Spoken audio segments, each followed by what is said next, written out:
Terima kasih Tuhan Yesus. Kami sangat percaya Engkau ada di tengah-tengah kami. Sebab tanpa hadirat-Mu kami akan sia-sia. Kami sangat membutuhkan Engkau Tuhan Yesus. Roh-Mu yang ajaib dan luar biasa, yang akan memenuhi kami, melawat kami, menjamah kami. Ini saatnya kami mendengar firman-Mu Tuhan. Urapi kami semua Tuhan. Berikan hati yang fokus akan firman Tuhan, sehingga firman itu akan memperbaiki kami, mengajar, mendidik kami, membangun dan menguatkan kami Tuhan. Terima kasih Tuhan. Berfirmanlah, kami mau mendengar dan melakukannya. Dalam nama Yesus. Amin. Puji Tuhan, silakan duduk. Haleluya, puji Tuhan. Shalom. Ya, senang sekali pada pagi hari ini kita boleh ada di dalam rumah Tuhan. Ya, tidak ada yang lebih indah kalau kita ada di dalam pelataran Tuhan. Ya, haleluya. Hari ini kita ada perjamuan kudus, saudara. Ya, saudara yang belum mendapatkan anggur dan rosti bisa angkat tangan nanti ya, minta supaya dilayani. Jadi saudara, sekali lagi kita akan ada perjamuan kudus hari ini. Oleh sebab itu saya memberikan satu judul khotbah saya, yaitu Darah Anak Domba Allah. Ya, darah anak domba Allah. Yuk katakan sama-sama, 1, 2, 3. Darah anak domba Allah. Sekali lagi, 1, 2, 3. Darah anak domba Allah. Jadi nanti kalau pulang dari saya ditanya, tadi khotbahnya judulnya apa? Saudara jangan sampai tidak bisa menjawab ya. Ya, puji Tuhan. Darah anak domba Allah. Tentunya saudara sudah tahu bahwa yang dimaksudkan Tuhan, ya, darahnya yang tercurah. Itulah ya yang dahsyat dan luar biasa. Saudara, puji nama Tuhan. Nah saudara, ya, darah anak domba Allah ini sesuatu yang sangat-sangat indah dan luar biasa, saudara. Kita tidak perlu lagi ya membawa darah binatang untuk dikorbankan untuk menebus dosa-dosa kita. Tidak perlu lagi ya saudara. Ya, seperti pada masa-masa yang lalu saudara, ya, darah binatang dikorbankan untuk menebus dosa-dosa kita. Yesus sudah lakukan semua itu. Amin. Yesus sudah melakukan semua itu, korban sebagai korban. Ya, dia adalah darah anak domba Allah. Ya, dia adalah anak domba Allah yang dikorbankan bagi kita untuk selama-lamanya. Katakan selama-lamanya. Selama-lamanya, sekali saja ya anak domba Allah dipersembahkan untuk darahnya itu menyucikan dosa-dosa kita. Nah, Bapak Ibu Saudara kasih dalam Tuhan, ya, sebab saudara kalau kita melihat di dalam Kejadian pasal 3 ayat 6 dan 7 ya, kita melihat bahwa manusia sudah jatuh ke dalam dosa. Manusia sudah jatuh di dalam dosa. Kita baca lebih dulu di dalam Kejadian pasal 3 ayat 6 dan 7. Perempuan itu melihat bahwa buah pohon itu baik untuk dimakan. Perempuan itu maksudnya Hawa ya. Baik untuk dimakan dan sedap kelihatannya. Lagi pula pohon itu menarik hati karena memberi pengertian. Iya, oke, makasih sayang. Puji Tuhan. Ya, sekali lagi ya. Perempuan itu melihat bahwa buah pohon itu baik untuk dimakan dan sedap kelihatannya. Lagi pula pohon itu menarik hati karena memberi pengertian. Lalu ia mengambil dari buahnya dan dimakannya dan diberikannya juga kepada suaminya Adam yang bersama-sama dengan dia, dan suaminya pun memakannya. Maka terbukalah mata mereka berdua, dan mereka tahu bahwa mereka telanjang. Lalu mereka menyemat daun pohon ara dan membuat cawat. Nah saudara, jangan dianu dulu ya, biar ayat ini ya. Saudara, ini adalah keadaan pada waktu manusia jatuh di dalam dosa. Kalau manusia di dalam Kejadian pasal 1 dan pasal 2, mereka belum ada dosa, saudara. Belum ada dosa di dalam kehidupan mereka. Ya, dan mereka, kemuliaan Allah melingkupi mereka. Wah, luar biasa. Adam dan Hawa bergaul karib dengan Allah pada waktu itu, saudara. Namun karena dia mendengar apa yang dikatakan oleh bapa segala dusta. Bapa segala dusta siapa? Iblis. Ya, bapa segala dusta ini kalau kita melihat, ya sampai sekarang pun juga masih bisa tetap sama, saudara. Dia bisa ya dengan berbagai macam kamuflasenya, berbagai macam cara. Pada waktu itu dia berubah menjadi ular, saudara.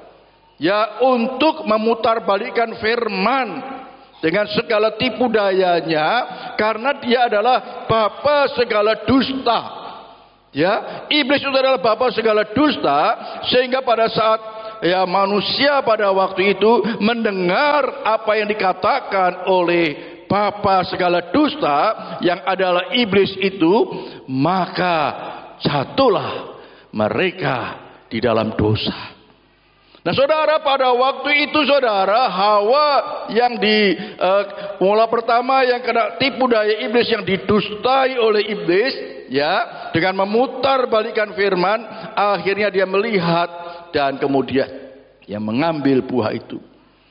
Nah saudara, ini kalau di dalam pelajaran pria integritas atau pria sejati, saudara, seharusnya sebagai seorang pria dia harus menegur istrinya. Bahkan pada waktu dia diberi gini, tamplek kalau perlu, buang. Karena dia yang mendengar pesan langsung daripada Tuhan. Seharusnya dia sebagai seorang pria yang berintegritas, pria yang sejati, saudara, dia harus tidak mau menerima apa yang diberi oleh Hawa pada waktu itu. Kalau perlu tamplek, saudara. Karena tidak sesuai dengan apa yang disampaikan oleh Allah pada waktu itu. Nah saudara, tetapi dia menerima dan mereka memakannya. Ya, mereka berdua makan bersama-sama. Saudara, inilah mula pertama manusia jatuh di dalam dosa. Ya, jadi dikatakan, firman Tuhan katakan, saudara kalau melihat nanti di dalam Kejadian pasal 3 di sana, ya, manusia jatuh di dalam dosa. Bukan dikatakan Adam dan Hawa jatuh dalam dosa, tetapi manusia, karena ini mewakili manusia, saudara. Adam dan Hawa mewakili semua manusia sudah jatuh di dalam dosa, tidak terkecuali karena yang dilakukan oleh Adam dan Hawa pada waktu itu yang tidak taat lagi kepada Allah, tetapi lebih banyak mendengar suara iblis, maka jatuhlah manusia di dalam dosa. Nah saudara, sudah sejak dulu kala, saudara, manusia itu berusaha untuk menyelesaikan masalah dosanya dengan usahanya sendiri. Dikatakan di sana, lalu mereka menyemat daun pohon ara dan membuat cawat. Artinya apa, saudara? Ada usaha yang dilakukan oleh manusia, memang secara ini bagus ya. Secara umum kelihatannya bagus. Manusia berusaha menyelamatkan dirinya dari dosa. Tetapi saudara, firman Tuhan mengingatkan pada kita, lalu mereka menyemat daun pohon ara dan membuat cawat. Artinya ada satu usaha yang dilakukan oleh manusia, yaitu ingin menyelamatkan dirinya dari dosa. Tetapi itu adalah sia-sia di hadapan Tuhan. Saudara, usaha manusia tidak akan dapat menyelamatkan mereka dari dosa. Ya kalau sekarang ini mungkin agama, kepercayaan, ya berbagai macam aliran-aliran yang tujuannya adalah supaya apa? Bisa menyucikan dosa mereka. Tidak ada yang bisa. Firman Tuhan katakan, seperti kain kotor di hadapan Tuhan usaha manusia itu. Jadi saudara, manusia tidak akan dapat menyelamatkan dirinya sendiri, walaupun dia dengan berbagai macam usaha, dengan berbuat baik, dengan beramal, dengan melakukan segala sesuatu saudara, dengan tujuannya adalah untuk menyelamatkan mereka dari dosa, tetapi tidak akan dapat. Saudara hati-hati ya, jangan terpengaruh, oh dengan berbuat baik dosa kita bisa diampuni kok. Dengan kita berbuat amal banyak, saudara memberikan perpuluhan ke sini bukan supaya dosa saudara diampuni, bukan. Ya, karena itu perintah Tuhan yang harus kita taat dan lakukan dengan taat dan setia dan jujur. Bukan supaya kita selamat, bukan. Darah Yesus anak domba Allah yang mahal itulah yang dapat menyelamatkan kita. Nah saudara, oleh karena semua manusia dikatakan semua manusia sudah jatuh di dalam dosa, sehingga tidak terkecuali semua manusia, mereka sudah kehilangan kemuliaan Allah karena tidak taat. Di sini banyak pria-pria ya, banyak bapak-bapak. Ya kadang-kadang istri ini memang penolong saudara, istri penolong. Tetapi pelajaran dari kisah ini saudara, kalau istri mengajak sesuatu yang tidak sesuai dengan firman Tuhan, saudara bisa berani katakan tidak. Jangan. Amin. Ya, sebaliknya juga kalau suami ngajak sesuatu yang tidak berkenan di hadapan Tuhan, berani berkata tidak. Jangan lakukan. Haleluya saudara, puji nama Tuhan. Saudara, oleh sebab itu saudara, di dalam hubungan suami istri penting ada perlunya keterbukaan di antara hubungan suami istri. Ya, saudara juga perlu bapak-bapak mendengar suara istri kita yang kadang-kadang juga memang itu Tuhan pakai untuk menolong kita. Tetapi dari pelajaran kisah tentang ini saudara, Adam harusnya berkata tidak. Ya, tetapi mereka berdua menikmati dosa. Akhirnya dikatakan semua manusia sudah jatuh di dalam dosa. Mereka berusaha menyelamatkan dirinya sendiri dengan membuat cawat, ya karena mereka kelihatan telanjang. Lalu mereka berusaha menyemat dari pohon ara dan membuat cawat, saudara. Itu tidak akan dapat. Tidak akan dapat menyelamatkan mereka. Puji nama Tuhan. Nah saudara, oleh sebab itu di dalam Roma pasal 3 ayat 23, seolah ditampilkan ya. Roma pasal 3 ayat 23 di sana dikatakan, karena semua orang telah berbuat dosa dan telah kehilangan kemuliaan Allah. Tadi yang saya katakan di dalam Kejadian pasal 1 dan pasal 2, di mana manusia mempunyai hubungan yang intim dengan Allah, dan kemudian saat mereka tidak mendengar apa yang dikatakan oleh Allah, tetapi mereka mendengar suara iblis, bapa segala dusta, akhirnya mereka semua manusia jatuh di dalam dosa. Oleh sebab itu Roma 3:23 menulis, karena semua orang telah berbuat dosa dan telah kehilangan kemuliaan Allah. Haleluya, puji nama Tuhan. Nah saudara, usaha manusia untuk menyelamatkan dirinya adalah sia-sia belaka saudara. Saya perlu mengajak saudara untuk membaca di dalam Kejadian pasal 3 ya. Yang sebelum saya tulis di sini saudara, Kejadian pasal 3 ayat yang ke-21. Coba ditampilkan Kejadian pasal 3 ayat 21 saudara. Dan Tuhan Allah membuat pakaian dari kulit binatang. Perhatikan, pakaian dari kulit binatang untuk manusia dan untuk istrinya itu, lalu mengenakannya kepada mereka. Ya, atau dengan kata lain, tidak bisa pakaianmu yang dari daun itu tidak bisa menyelamatkan kamu, tidak bisa menutupi ketelanjanganmu.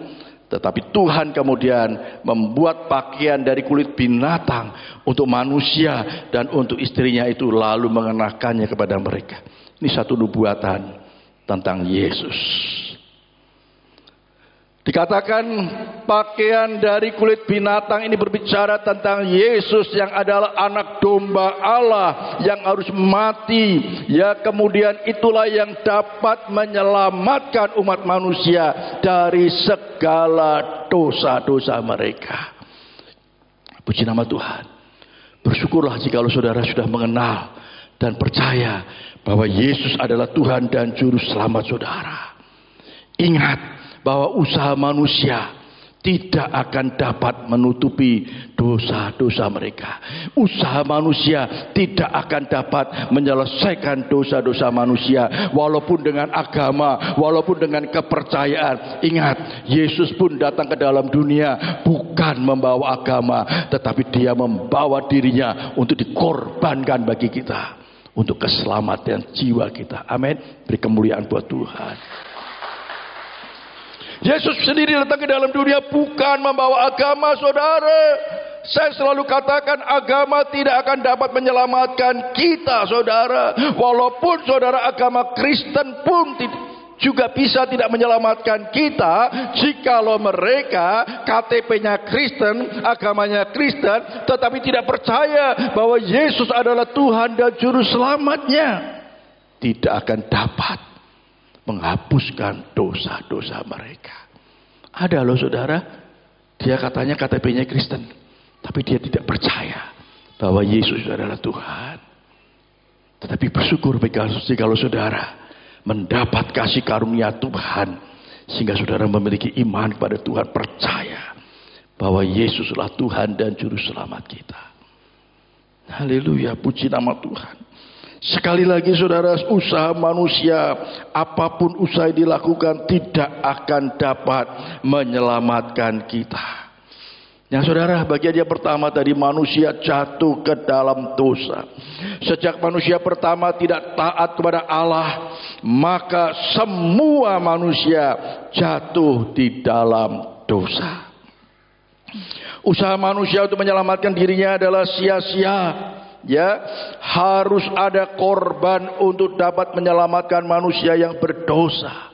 Yang tadi sudah diawali dari Kejadian pasal 3 ayat 21. Korban darah anak domba Allah itulah yang dapat menyelamatkan manusia, bukan usaha mereka. Yesuslah korban itu yang dapat menyelamatkan manusia dari dosa-dosanya. Amin saudara. Jadi saudara jangan sampai terpengaruh saudara. Oh gak apa-apa kita berbuat baik bisa selamat kok. Bukan. Kalau kita sekarang berbuat baik karena kita taat, itu perintah Tuhan. Ya, selama ada kesempatan berbuat baik kepada semua orang, kepada saudara-saudara seiman kita, berbuat baik itu perintah Tuhan. Bukan itu karena yang menyelamatkan kita. Kita sudah diselamatkan. Kita terus berbuat baik. Karena itu perintah Tuhan dan teladan yang diberikan oleh Tuhan Yesus bagi kita, orang-orang yang sudah diselamatkan. Puji nama Tuhan, haleluya.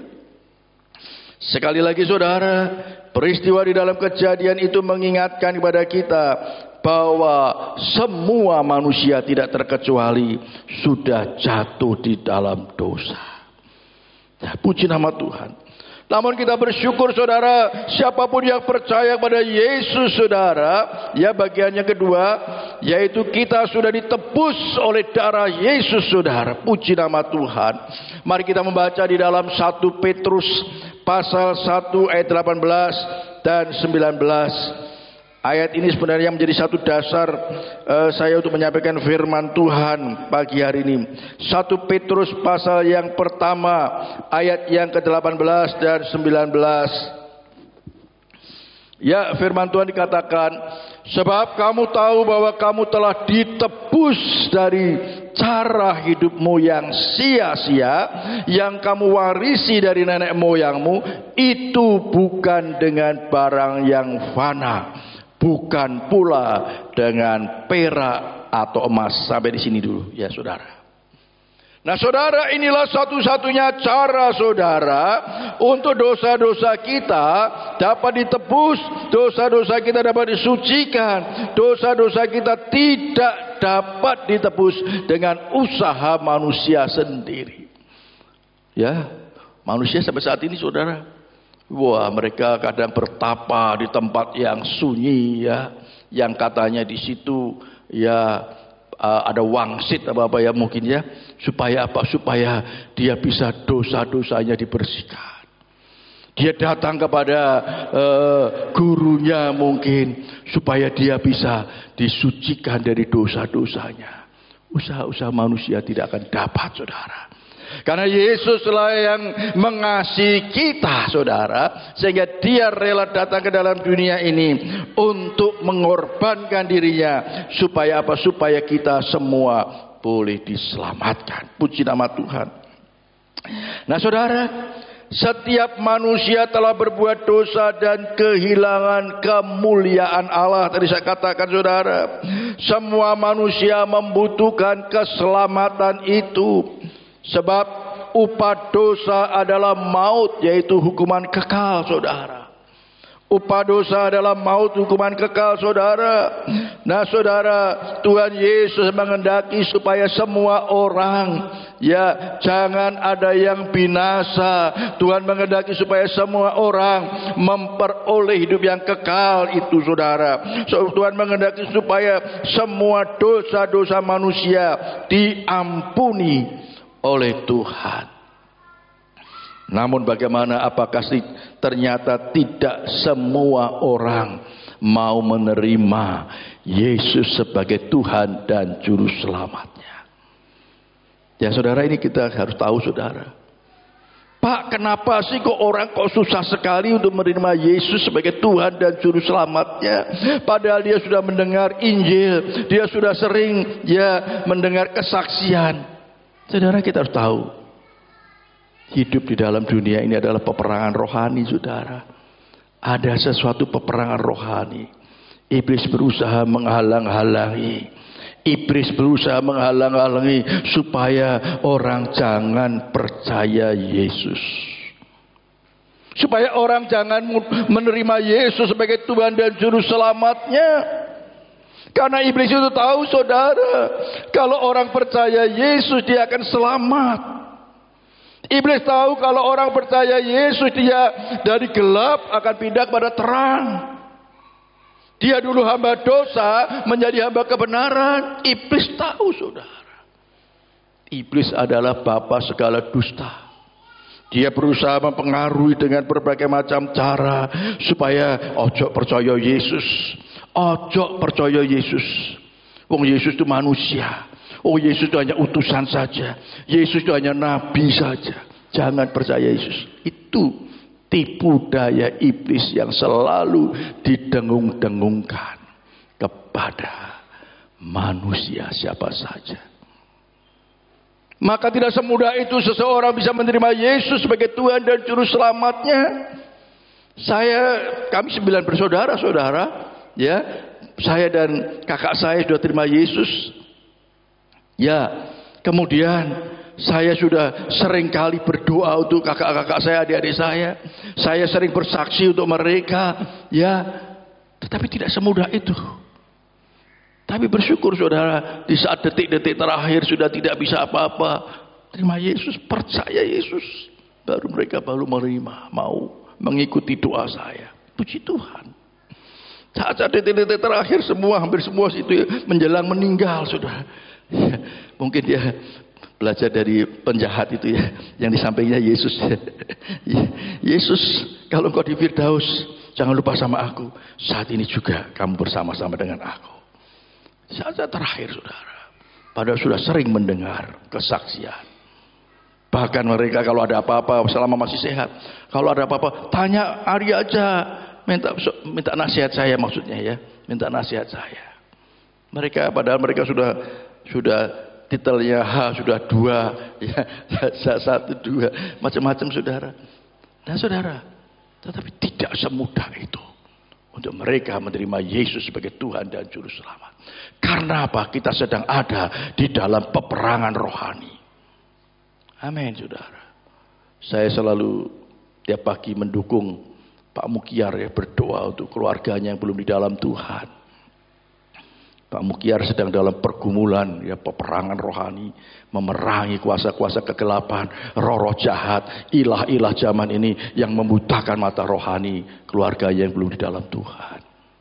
Kita harus perangi mereka, ilah-ilah zaman ini. Tetapi kita harus mengasihi dia. Amin. Kita harus mengasihi dia. Walaupun mungkin orang-orang itu menyakitkan kita, mengolok-olok kita, kita harus tetap mengasihi mereka. Mungkin mereka meremehkan kita, melecehkan kita. Opo, Yesus itu manusia kok disembah, Yesus itu nabi kok disembah. Mungkin dia melecehkan seperti itu. Itu adalah tipu daya iblis. Jangan kita terpancing marah dengan mereka. Karena perjuangan kita, peperangan kita bukan melawan darah dan daging. Ya, mereka pasti ada darah dan daging, berarti bukan lawan kita, saudara. Dia harus kita kasihi. Tetapi roh yang membutakan mata rohani mereka itu yang harus kita perangi. Amin, saudara. Amin. Ya, jangan saudara marah. Apa? Ya, nanti dikata-katain itu. Apa kamu kok menyembah Yesus? Yesus itu manusia kok kamu sembah? Jangan saudara marah. Karena mereka masih dibutakan oleh ilah zaman ini. Saya masih ingat, saudara, waktu Feby Sandy masih kecil, Sandy waktu itu ya, datang nangis. Pak, aku dikatakan, katanya nanti kamu kalau mati kamu dipetenteng. Ya, dikatakan, kamu kalau mati, ya tidak apa-apa. Mereka itu adalah orang-orang yang buta. Orang-orang yang buta yang mengatakan kamu. Mereka tidak bisa melihat. Dia tidak tahu. Tidak apa-apa. Mereka tidak mengerti. Karena matanya masih dibutakan. Ya, kita harus tetap mengasihi mereka. Puji Tuhan. Masih kecil, saudara. Mungkin sahabat Yunan itu nangis. Aku katanya kalau mati nanti dipetenteng. Ya. Nah, saya dia sudah. Ya, akhirnya puji Tuhan, mereka orang-orang yang sedang dibutakan oleh ilah zaman ini. Kita harus tetap mengasihi mereka, tetapi kita memerangi segala ilah ini, ilah-ilah yang membutakan mata rohani mereka, supaya mereka juga dicelikan mata rohani mereka. Wih, luar biasa. Kalau sudah dicelikan, saudara, mereka akan menjadi orang yang setia kepada Tuhan, luar biasa. Apalagi yang mengalami perjumpaan secara pribadi dengan Tuhan. Wah, tidak mau jauh daripada Tuhan. Puji nama Tuhan, saudara. Nah, saudara, semua manusia sudah jatuh di dalam dosa. Namun ada satu hal yang luar biasa. Di dalam Roma 8 ayat 18. Coba ditampilkan. Roma 8 ayat 18, saudara.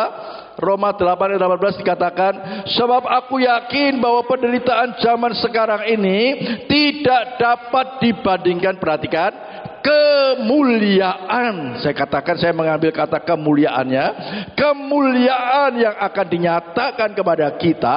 Artinya apa, saudara? Pada saat manusia jatuh di dalam dosa, Roma 3:23, semua orang telah jatuh dalam dosa dan kehilangan kemuliaan Allah. Maka, saudara, bagi kita yang percaya bahwa Yesus adalah Tuhan, kita akan dipulihkan untuk menerima kemuliaan yang akan dinyatakan kepada kita. Amin. Beri kemuliaan buat Tuhan. Kita bukan hanya diselamatkan saja, tetapi kemuliaan itu akan dipulihkan bagi saudara dan saya. Ini sesuatu yang sangat indah, saudara. Itu hanya akan diberikan kepada mereka yang percaya bahwa Yesus adalah Tuhan dan Juru Selamatnya. Haleluya, puji nama Tuhan. Tadi dikatakan karena semua orang telah berbuat dosa dan telah kehilangan kemuliaan Allah. Jangan khawatir, saudara. Kita nanti akan dengan tubuh kemuliaan. Wah, saya membayangkan seperti Adam dan Hawa nanti kita di surga, ya. Puji nama Tuhan. Haleluya, puji nama Tuhan. Haleluya. Nah, saudara, bagaimanakah saudara kita dapat sudah yang ditebus itu, bagaimana caranya? Yaitu di dalam bagian yang ketiga, kita akan baca lebih dulu di dalam 1 Petrus 1 ayat 19. 1 Petrus 1 ayat 19. Ya, mungkin mulai 18 enggak apa-apa, ya.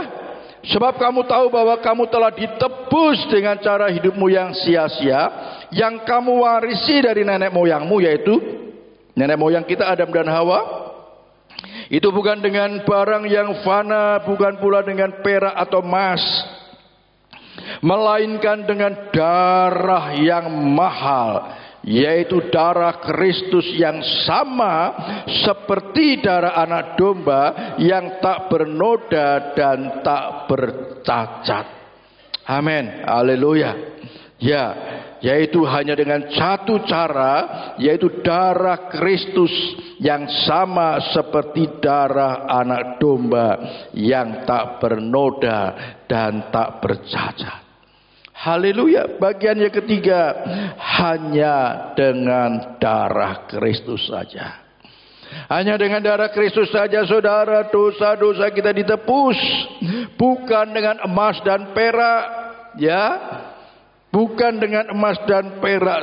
Saudara, saat peristiwa COVID-19, saya ingat saudara, COVID-19 terjadi pada waktu itu. Orang yang kaya bagaimanapun juga, yang punya perak dan emas, tidak akan dapat mengatasi semua itu. Kalau dia sudah pada waktu itu dia harus dicabut nyawanya. Nah, saya membayangkan sama seperti itu saudara. Ya, perak dan emas tidak akan dapat menghapuskan dosa-dosa kita, tidak akan dapat menyelesaikan dosa-dosa kita.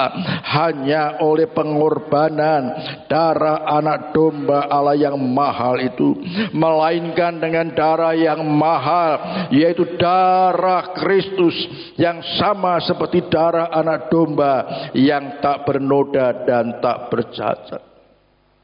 Yesus adalah anak domba Allah yang dikorbankan untuk memikul dosa-dosa kita di atas kayu salib.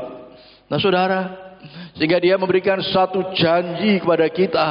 Dia janji kepada kita, yaitu janji hidup yang kekal, yang diberikan kepada siapa saja yang percaya kepadanya. Puji nama Tuhan. Mari kita baca di dalam 1 Yohanes pasal 2 ayat yang ke-25. 1 Yohanes pasal 2 ayat 25, di sana dikatakan, ya, 1 Yohanes 2 ayat 25. Dan inilah janji yang telah dijanjikannya. Nyanya huruf besar saudara, ya, bicara tentang Yesus. Dan inilah janji yang telah dijanjikannya sendiri kepada kita, yaitu apa? Hidup yang kekal. Puji nama Tuhan. Amin saudara. Amin. Ini adalah janji Tuhan yang disediakan bagi mereka yang mau menerima Yesus, anak domba Allah itu yang sudah dikorbankan. Darahnya itulah yang menyucikan dosa-dosa kita, sehingga kita mendapatkan satu kepastian, yaitu hidup yang kekal. Saya selalu katakan, ada nanti kita diperhadapkan dua hal, yaitu hukuman kekal atau hidup kekal. Hukuman kekal adalah neraka, hidup kekal adalah surga. Ya, selama kita hidup di dalam dunia ini, inilah yang menentukan kita akan kemana. Apakah akan menerima hukuman kekal ataukah akan menerima hidup yang kekal? Ya. Oh Pak, nanti saja Pak. Nanti kalau saya sudah umur 65, saya baru mau menerima Yesus sebagai Tuhan. Ya, kalau umur 65, kalau umur 50 sudah dipanggil Tuhan, bagaimana? Sekarang ini jangan ditunda-tunda. Ya, saya selalu katakan, jangan ditunda-tunda. Inilah saatnya untuk saudara menerima Yesus sebagai Tuhan dan Juru Selamat, supaya saudara tidak masuk kepada hukuman kekal, tetapi supaya saudara menerima janji, yaitu apa tadi yang dikatakan, janji yang dijanjikannya sendiri, yaitu hidup yang kekal. Puji nama Tuhan saudara. Inilah yang sedang terus dikerjakan oleh iblis saudara, memutarbalikkan. Sampai saat ini dia selalu berusaha memutarbalikkan. Mana ada, hanya percaya Yesus saja kok bisa masuk surga. Mana mungkin itu tipu daya iblis, si bapa segala dusta itu saudara. Tetapi kita dengan iman kita percaya, karena janjinya dengan jelas, yaitu dia menjanjikan hidup yang kekal. Puji nama Tuhan. Roh Kudus diberikan kepada kita untuk menolong kita di dalam menghadapi ini, saudara, di dalam menghadapi si bapa segala dusta tadi yang berusaha memutarbalikkan firman Tuhan, seperti pada waktu manusia pertama jatuh di dalam dosa. Nah, saudara, kita diingatkan, dia pikir iblis, oh, Adam dan Hawa itu dulu saya pelintir firmannya, dia jatuh dalam dosa mendengar. Kemudian dia pikir pada waktu Yesus juga dicobain oleh iblis, saudara. Ya, dicobain firman Tuhan diputar balikan sama iblis. Ya, dia selalu memutar balikan, dipelintir firman Tuhan itu. Tetapi satu hal yang menjadi pelajaran buat kita, yaitu Yesus selalu menggunakan pedang roh. Ada tertulis, diayunkan pedangnya. Firman Tuhan adalah pedang roh, saudara. Oleh sebab itu, saudara, mari kita anak-anak Tuhan, kita mau hidup di dalam firman. Amin. Mari katakan 1, 2, 3, hidup dalam firman. Kita mau hidup dalam firman, saudara, sehingga bapa segala dusta saat dia menyobai saudara, kita akan berkata, ada firman Allah, ada tertulis seperti Tuhan Yesus pada waktu itu. Maka iblis meninggalkan Yesus dan malaikat datang melayani Yesus. Itu akan terjadi pada kita saat kita hidup di dalam firman, saudara. Saat kita hidup dalam firman, saudara akan menghadapi pencobaan-pencobaan. Iblis akan berusaha menggoda saudara, mencobai saudara, karena dia adalah memang si pencoba itu. Dia semakin gencar di dalam mencobai manusia, karena dia tahu waktunya tinggal sedikit, saudara. Dia bukan hanya menghalangi orang supaya jangan percaya Yesus. Itu dilakukan oleh iblis pada mereka yang belum percaya Yesus. Tetapi bagi kita, kepada saudara, dia berusaha memutarbalikkan firman, mempelintir firman Tuhan. Supaya apa? Supaya kita jatuh dalam dosa. Tapi kalau saudara hidup dalam firman Tuhan, ada tertulis, ada firman Tuhan, anyalah engkau iblis. Amin. Amin, saudara. Mari hidup dalam firman Tuhan. Hidup dalam firman Tuhan. Saya percaya, saudara, kalau kita hidup dalam firman Tuhan, iblis kita belum ayunkan pedang ini aja dia udah gemetar. Kenapa? Karena di dalam diri kita ada roh Allah. Dan dia lihat pedang roh. Wih, bawa pedang nih. Pedangnya berkilo-kilo. Iblis gemetar, saudara, lihat, saudara. Belum kita ayunkan. Belum kita katakan ada tertulis, ada firman, dia sudah gemetar, saudara. Kalau saudara hidup dalam firman, amin. Katakan kanan kiri saudara, yuk hidup dalam firman. Ojo ngantuan. Ya, dengar khotbah ngantuk, ya. Baca firman ngantuk, jangan. Hidup dalam firman. Roh Kudus yang akan menolong kita untuk kita dapat hidup dalam firman. Saat kita hidup dalam firman, saudara, kita akan selalu berkemenangan. Pak, bagaimana sih hidup dalam firman? Ya, setiap beribadah. Kalau saudara ibadahnya sebulan sekali, bahkan mungkin jarang datang beribadah, bagaimana bisa hidup dalam firman? Mendengar firman Tuhan, ya, berdoa, membaca firman Tuhan sendiri secara pribadi. Saudara, itu kita sedang hidup dalam firman. Karena perhatikan baik-baik, bapa segala dusta akan semakin bekerja keras. Iblis akan bekerja keras, semakin bekerja keras, saudara. Karena dia tahu waktunya dia tinggal sedikit. Dia akan berusaha untuk menjatuhkan anak-anak Tuhan. Mari, saudara, kita hidup dalam firman. Amin. Hidup dalam firman. Walaupun satu ayat, tapi saudara hidupi betul-betul. Hidupi firman itu. Ya, kadang-kadang kita perlu belajar dari orang-orang yang sepuh, saya sering kata ya, yang sepuh seperti almarhum Bajan mungkin ya, saya masih ingat Bajan. Karena saya jam 5 pagi buka pagar itu, Bajan sudah nunggu di depan itu ya, jam 5, kau jam 5, jam setengah 5 ya, sudah Mungkin kalian baca itu dengar firman Tuhan, kasihlah musuhmu, amin. Lakukan, dimusuhin orang, aku suruh ngasih dia. Sederhana saja mungkin ya. Kita perlu belajar dari orang-orang sederhana. Hormatilah orang tuamu, anak-anak ya. Hormat. Hormat dan taat pada orang tua. Amin. Lakukan. Bukan amin gak dilakukan. Itu hidup dalam firman. Amin saudara. Puji Tuhan. Kita hidup di firman Tuhan. Karena sekali lagi, Bapa segala dusta akan terus mendustai kita. Dengan berbagai macam cara. Haleluya. Itu adalah lawan kita saudara. Oleh sebab itu Yakobus dan juga Petrus mengingatkan kepada kita. Tunduklah kepada Allah. Ya. Miliki iman yang teguh. Lawan dia. Iblis itu akan lari daripada kita. Nah bagaimana kita bisa memiliki iman yang teguh saudara. Kalau kita tidak setia beribadah. Kalau kita tidak setia membaca firman Tuhan. Merenungkan firman Tuhan. Bagaimana kita bisa memiliki iman yang teguh kalau tidak setia berdoa. Kita harus memiliki iman yang teguh. Hidup di dalam firman. Puji nama Tuhan. Saat kita dicobain oleh iblis. Lawan dia. Yakobus mengingatkan kepada kita. Petrus mengingatkan kepada kita. Tunduk pada Allah. Miliki iman yang teguh. Lawan dia. Dia akan lari daripadamu. Amin. Beri kemuliaan buat Tuhan. Ojo malah iblis diundang. Ya dibuka celah. Wah kalau dibuka celah dia senang sekali saudara. Iblis itu tidak dibuka celah, dia sedang mencari celah. Ya, haleluya. Lawan dia adalah musuh kita saudara. Miliki iman yang teguh. Bagaimana kita bisa memiliki iman teguh? Setia berdoa, setia beribadah kepada Tuhan, setia merenungkan firman Tuhan. Maka kita akan memiliki iman yang teguh. Haleluya. Roh Kudus diberikan kepada kita untuk menolong kita di dalam menghadapi hidup ini. Tipu daya dari segala iblis.